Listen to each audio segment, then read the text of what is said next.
जाके परदेश में सैया तू भूल गईला। जाके परदेश में सैया तू भूल गईला। बहुते रोईला हमके सतैला। बहुते रोईला हमके सतैला। ए राजा दिलवा दुखैला। जाके परदेश में सैया तू भूल गईला। जाके परदेश में सैया तू भूल गईला।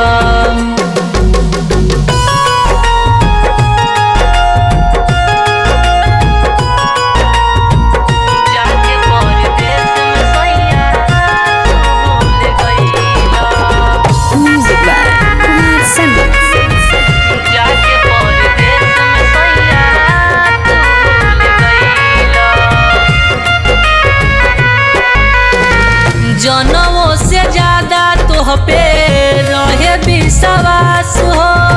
मिलते ही मौका तू तो कह दिहल घात हो। मिलते ही मौका तू तो कह दिहल घात हो।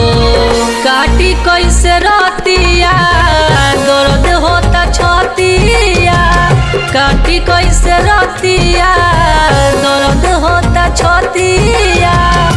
तो लागे सबत बनैला।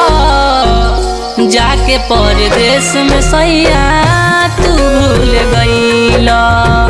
जाके परदेश में सैया तू भूल गईला।